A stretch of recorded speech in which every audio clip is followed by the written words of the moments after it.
What if I told you America once came minutes away from a nuclear disaster so large that entire cities could have disappeared?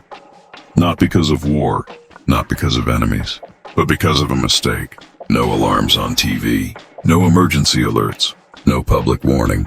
Most Americans went to sleep that night, never knowing how close they were to catastrophe. This is the story of the nuclear accident that almost destroyed America.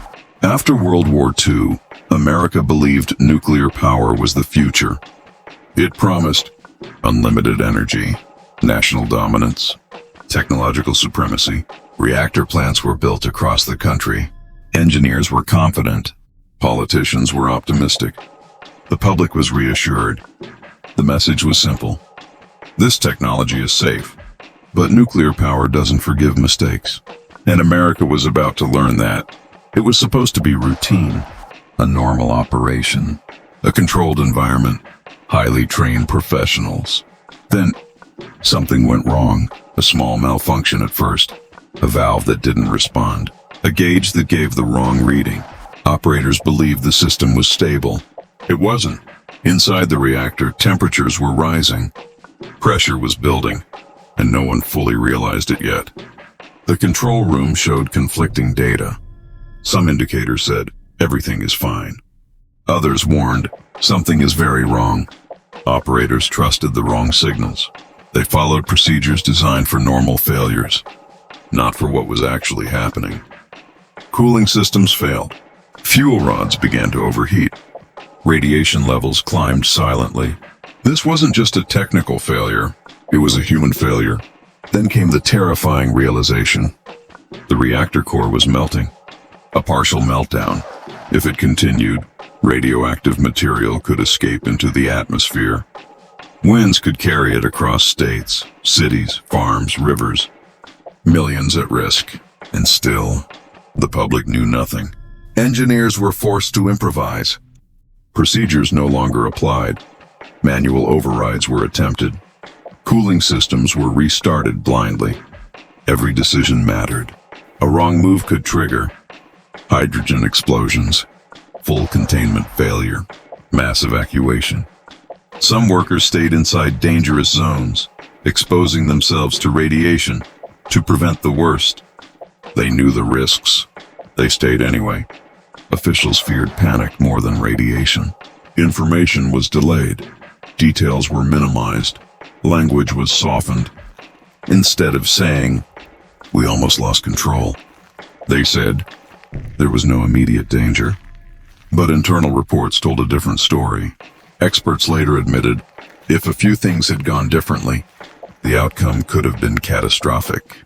Had containment failed, entire regions could become uninhabitable, water systems contaminated, agriculture destroyed, long-term cancers skyrocketing. This wouldn't have been a local disaster. It would have reshaped America. Some scientists compared worst-case scenarios to Chernobyl-level consequences on American soil. Why wasn't the truth told immediately? Because nuclear power relied on public trust. Admitting failure meant political backlash, shutdowns, fear. So the narrative was controlled. The danger was real. The silence was deliberate. New regulations were quietly introduced. Safety systems were redesigned. Training programs were rewritten. Emergency protocols expanded. But the story itself, rarely discussed. Textbooks barely mention it. News archives moved on. The accident faded. The risk did not. America survived that day, not because everything worked, but because luck stepped in. And luck is not a safety system. What most Americans don't realize is this. The near disaster you just heard about was not an isolated incident. It was only the most visible one. Across decades, America experienced multiple nuclear accidents, some officially labeled as minor, others never fully disclosed. Each one carried the same risk. Each one relied on luck. The U.S. military has a term for nuclear accidents: broken arrow. It means lost nuclear weapons, accidental detonations, near-miss explosions. America has officially admitted to dozens of them. Bombs dropped accidentally, weapons lost at sea, aircraft crashes carrying nuclear payloads. In some cases, only one safety switch prevented detonation. In one incident, a nuclear bomb fell on U.S. soil. It didn't explode, but it never fully recovered either. Parts of it remain buried. To this day, the government says there is no danger, but they also say, do not dig. Near several nuclear sites, communities reported unusual cancer rates, birth defects, contaminated groundwater. Workers fell ill. Families demanded answers. Most were told there is no proven connection. Documents later revealed radiation leaks were known, but disclosure came too late. Nuclear systems are designed with redundancies, backup systems, fail-safes, emergency protocols. But here's the truth. Complex systems fail in unexpected ways. Human error, sensor misreadings, false assumptions.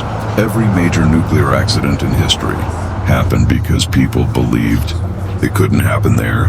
Let's imagine the worst-case scenario. A full reactor breach in a major U.S. facility. Immediate evacuation of millions. Long-term exclusion zones. Economic collapse of entire regions. Generational health consequences. This is not fear-mongering.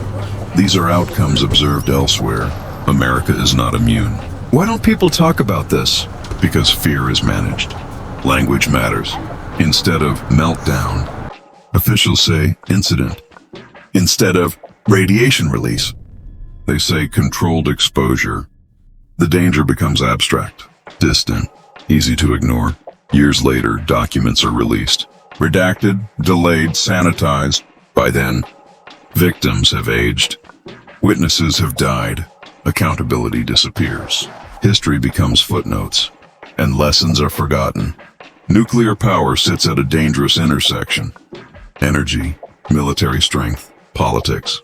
Shutting it down means admitting vulnerability, losing control, economic consequences. So the system continues, even when warning signs appear.